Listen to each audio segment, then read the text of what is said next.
찬송가 212장으로 찬송하시겠습니다. 212장 찬송입니다.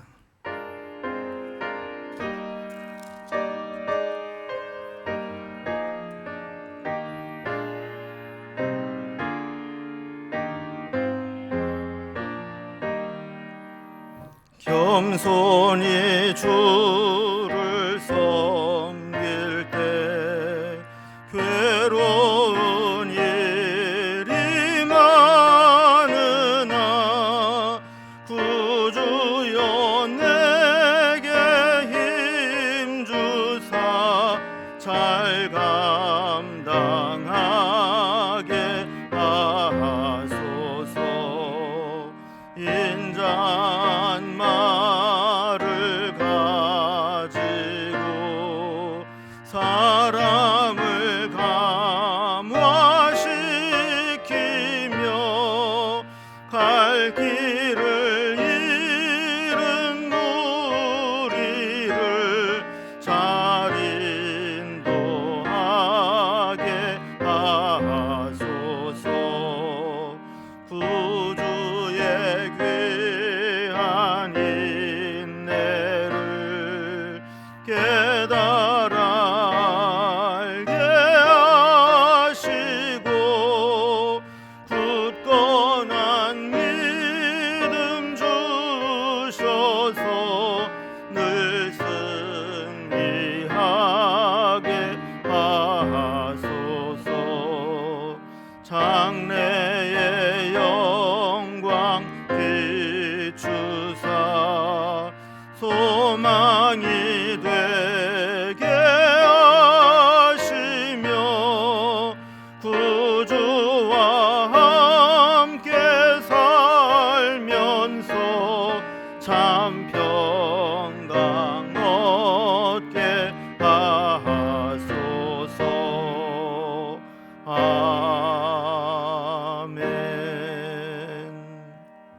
아멘.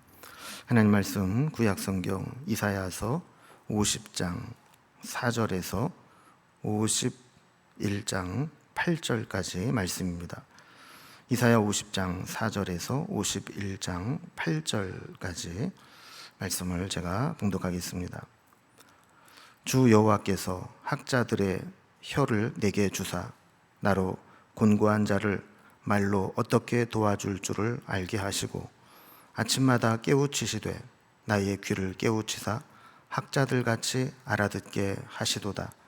주 여호와께서 나의 귀를 여셨으므로 내가 거역하지도 아니하며 뒤로 물러가지도 아니하며 나를 때리는 자들에게 내 등을 맡기며 나의 수염을 뽑는 자들에게 나의 뺨을 맡기며 모욕과 침뱉음을 당하여도 내 얼굴을 가리지 아니하였느니라.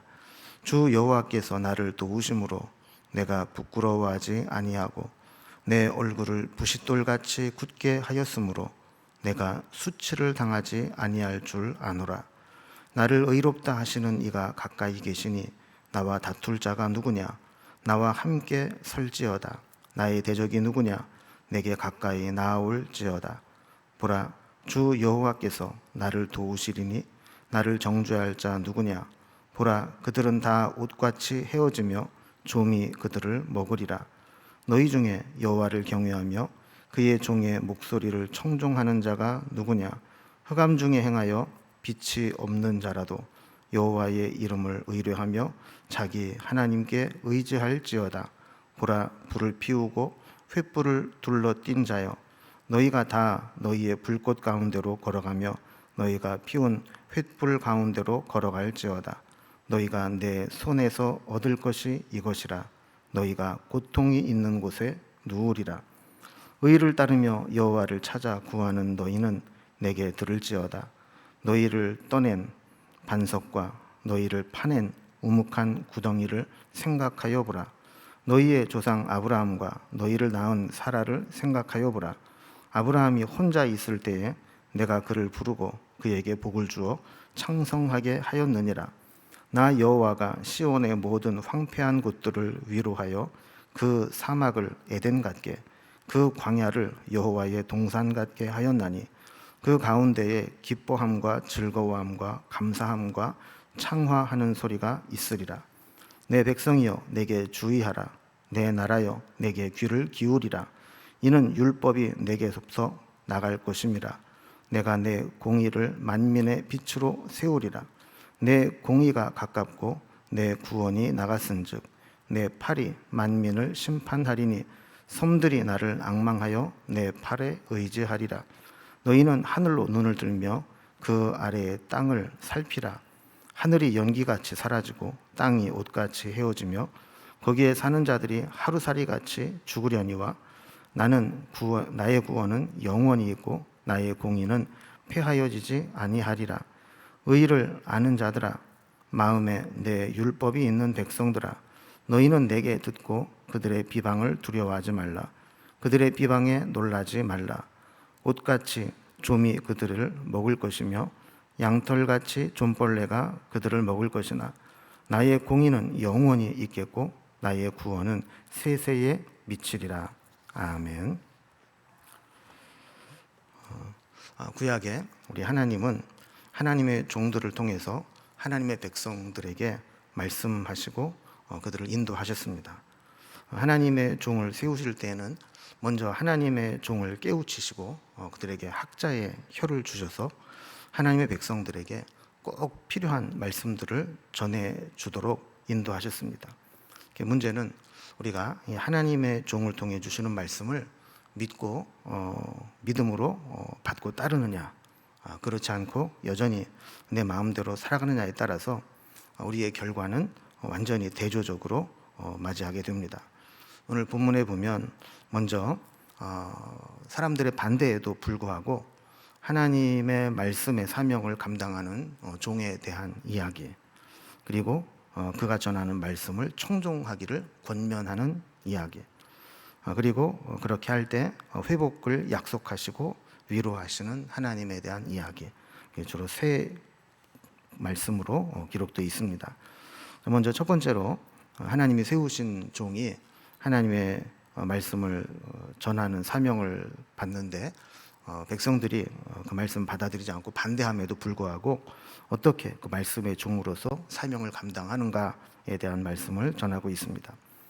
아까 서론에도 잠깐 말씀을 드렸듯이 하나님은 하나님의 종을 통해서 말씀을 전하시는데 그냥 전하는 것이 아니라 먼저 하나님의 종을 말씀으로 훈련시켜서 말씀의 사람이 되도록 하십니다. 그래서 여기 보면 여호와의 종의 두 가지 특징이 나오는데, 하나는 학자의 혀를 가지고 있다 하는 것이고 또 하나는 학자의 귀를 가지고 있다 하는 겁니다. 4절 말씀을 보면 주 여호와께서 학자들의 혀를 내게 주사 나로 곤고한 자를 말로 어떻게 도와줄 줄을 알게 하시고 아침마다 깨우치시되 나의 귀를 깨우치사 학자들 같이 알아듣게 하시도다 그랬습니다. 우리가 학자의 혀를 가지고 있으면 우리가 지혜로운 말씀을 베풀어서 곤고한 자들을 말로 도와줄 수 있게 됩니다.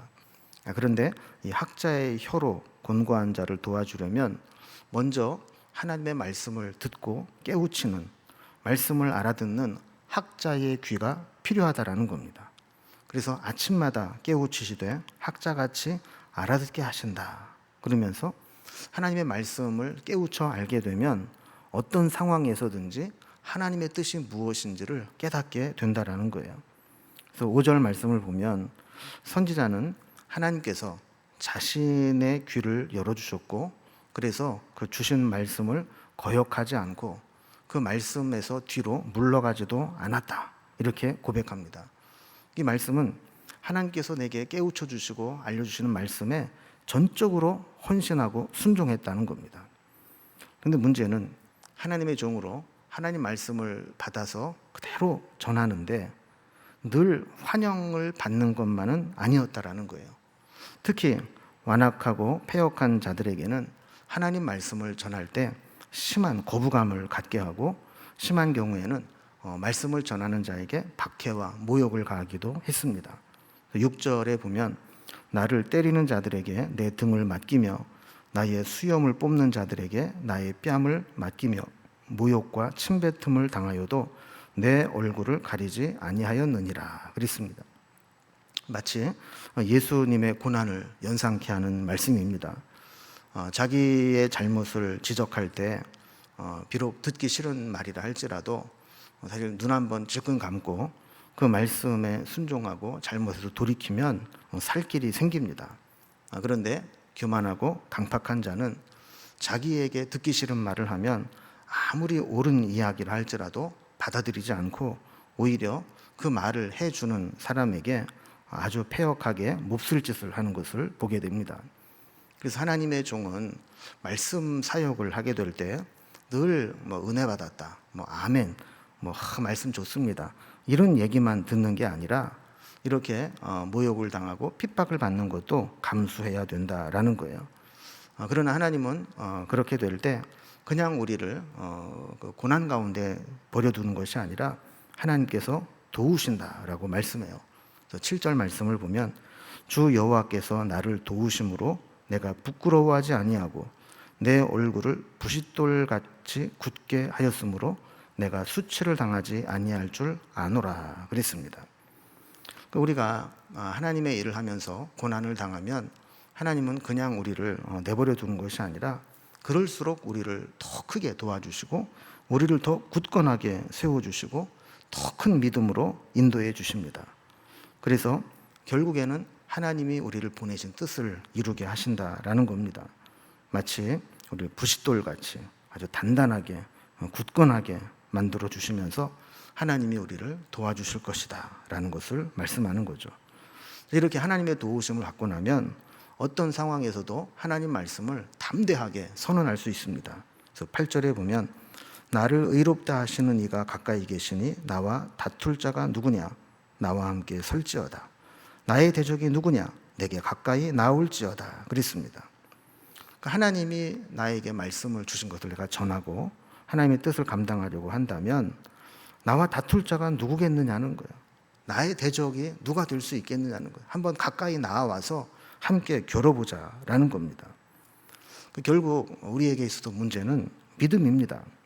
믿음이 있으면 아무리 우리를 힘들게 하고 괴롭고 흔드는 상황이 와도 우리는 당당하게 이렇게 외칠 수 있는 거죠.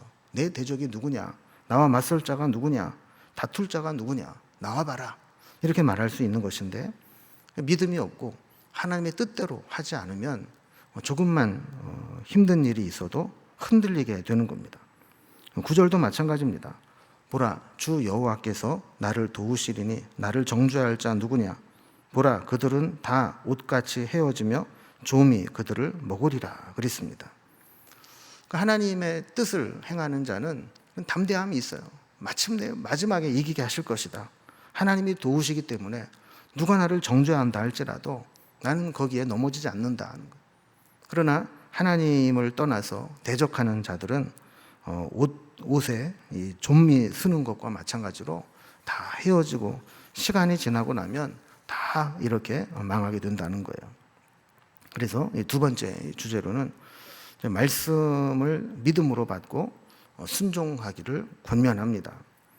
10절을 보면 너희 중에 여호와를 경외하며 그의 종의 목소리를 청종하는 자가 누구냐?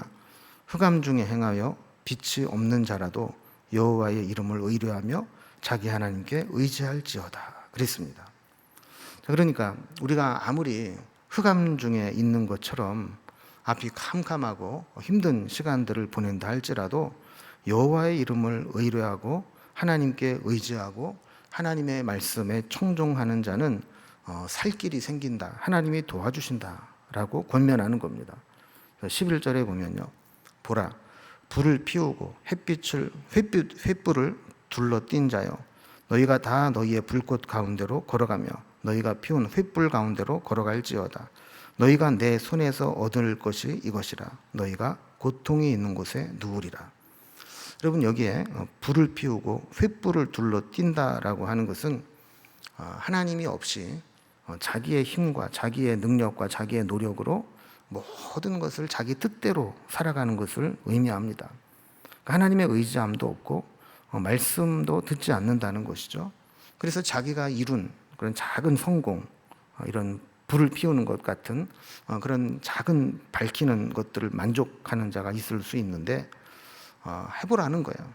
하나님이 그들에게 줄 것은 고통이 있는 곳에 눕는 것이라는 겁니다. 하나님 말씀을 떠나서 성공한 것은 겉으로 보기에는 화려하고 빛나는 성공처럼 보일지 모르지만 결국에는 하나님의 심판을 받게 될 것이다 하는 내용입니다. 결국 우리는 하나님의 말씀을 얼마나 듣느냐, 이것이 우리의 성공과 실패의 중요한 판가름이 되기 때문에 하나님 말씀을 청종해라 하는 겁니다.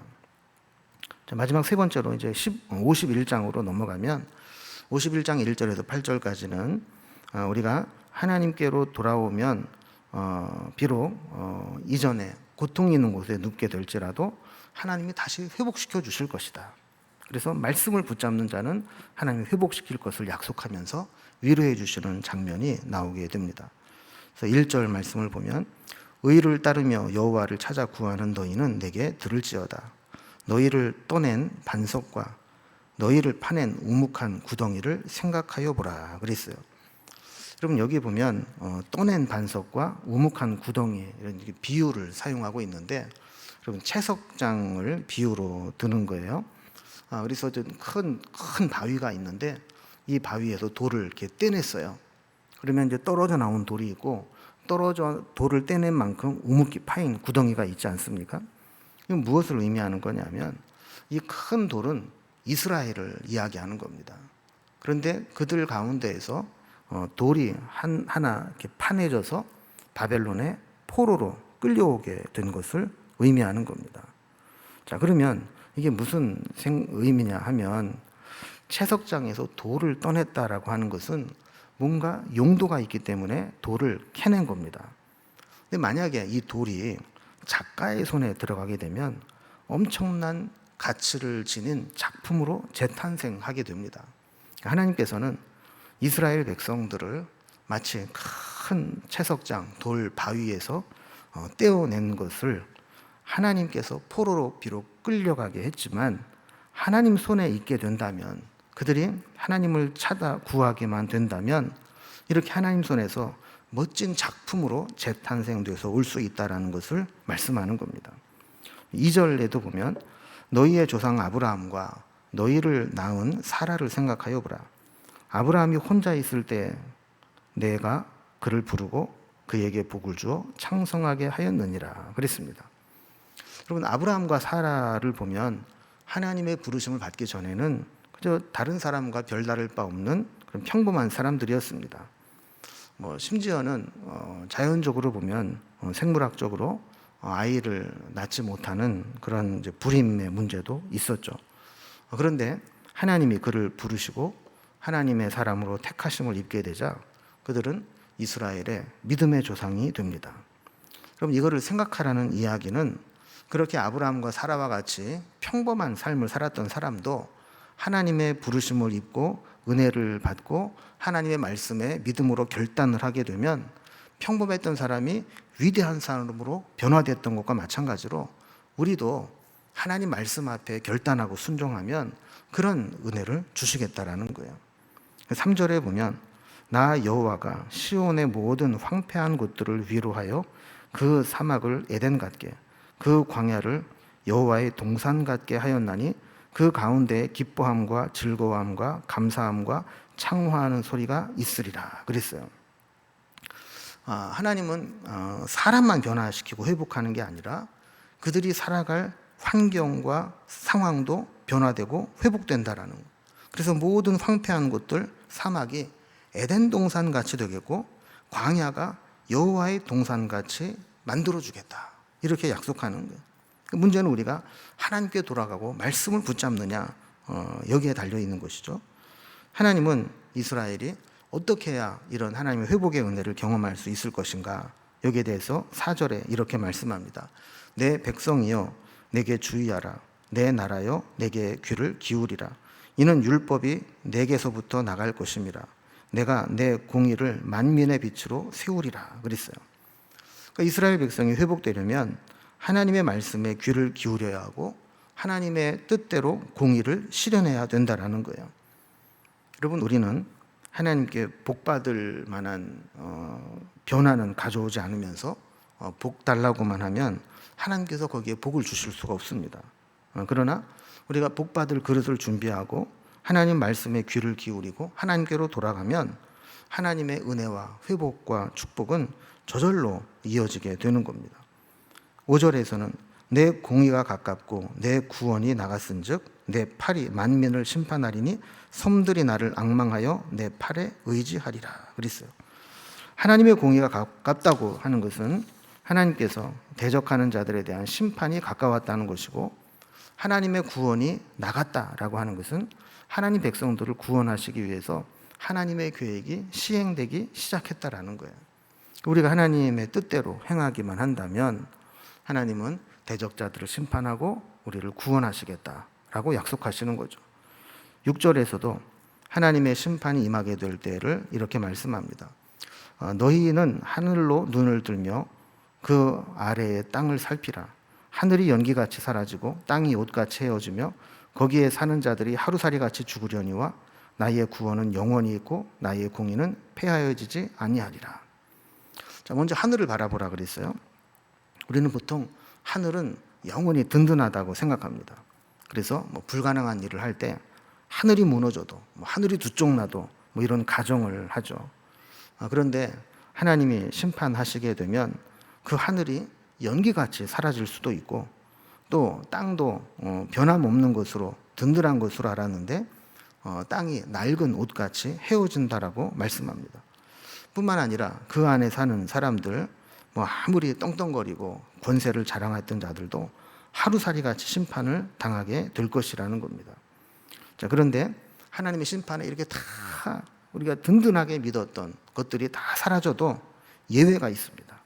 하나님의 심판을 면하게 하는 자가 있는데, 하나님의 심판이 있다는 것을 알고 공의를 행하고 하나님의 구원을 붙잡는 자, 어떤 유혹이나 시험에도 흔들리지 않고 인내하며 믿음을 지키는 자, 이런 자들은 이런 심판에서 제외될 것이다 라고 말씀하는 거죠. 그래서 7절에 보면 의를 아는 자들아, 마음에 내 율법이 있는 백성들아, 너희는 내게 듣고 그들의 비방을 두려워하지 말라. 그들의 비방에 놀라지 말라 그랬어요. 그러니까 아무리 믿음이 없는 자가 미혹하고 비방하고 방해해도 거기에 굴하여 흔들리지 말라는 거예요. 8절에 보면 하나님의 백성들을 흔들고 시험에 들게 하는 자들을 하나님이 어떻게 하실 것인가에 대해서 이렇게 말씀합니다. 옷같이 좀이 그들을 먹을 것이며 양털같이 좀벌레가 그들을 먹을 것이나 나의 공의는 영원히 있겠고 나의 구원은 세세에 미치리라. 세상 사람들은 큰 소리치고 그들이 가진 그 작은 힘으로 힘없는 자들, 믿음의 사람들을 위협해도 결국에는 좀 먹는 것 같이 소멸되고 말 것이라 그랬어요. 여러분, 좀 먹는다라는 것은 당장에 어떤 큰 문제가 있어 보이진 않지만 옷장에 넣고 한 계절을 지나고 나서 보면 다음 계절에 입으려고 볼 때 옷이 삭아서 부서지는 것과 같이 서서히 소멸되고 말 것이라는 거예요. 그러나 하나님을 믿는 자들은 정반대죠. 하나님의 심판 가운데에도 구원을 얻게 되고, 또 하나님의 구원이 더딘 것처럼 느껴져도 인내하고 참고 기다리다 보면 하나님의 약속이 반드시 이루어지는 것을 보게 됩니다. 오늘 말씀 앞에 우리 겸손히 엎드려 먼저 우리에게 이런 학자의 귀를 얻고 학자의 혀를 얻어 하나님 말씀으로 늘 깨우침을 얻고 하나님의 지혜를 얻을 뿐만 아니라 다른 이들도 말씀으로 섬기는 사명을 잘 감당할 수 있기를 바랍니다. 그리고 또 하나님의 약속은 반드시 이루어짐을 믿고 우리가 오늘도 그 말씀을 붙잡고 믿음으로 승리하는 삶을 살아가기를 주님의 이름으로 기원합니다. 기도하겠습니다. 하나님 아버지, 하나님의 종에게 약속하신 것과 같이 저희들에게도 학자들 같이 말씀을 깨우쳐 알 수 있는 귀를 열어주시고, 또한 학자의 혀를 허락하여 주셔서 곤고한 자를 하나님 말씀으로 도울 수 있는 사명을 감당할 수 있도록 인도해 주옵소서. 지금 우리가 힘들고 어려운 상황 가운데 있을지라도 하나님을 붙잡고 믿음으로 살아가면 반드시 하나님의 구원의 역사를 체험하게 될 것이고, 말씀은 신실하게 응답된다는 것을 우리의 삶을 통해 깨닫게 될 줄로 믿습니다. 이러한 경험과 또한 체험을 통해서 우리의 삶으로 말씀을 증거하게 하시고 우리의 삶으로 하나님의 말씀이 어떻게 이루어지는가를 통해서 다른 사람들을 말씀으로 돕는 자들이 되게 하여 주옵소서. 오늘도 하루를 살아가는 동안 필요한 은혜를 베풀어 주시고 늘 말씀으로 우리를 인도하여 주옵소서. 이 아침에도 저희들이 기도할 때 기도의 제목을 주님께서 살피시고 하늘의 능력으로 우리를 선한 길로 응답하여 주옵소서. 예수님의 이름으로 기도드리옵나이다. 아멘. 각자 개인의 기도 제목들로 자유롭게 기도하시겠습니다.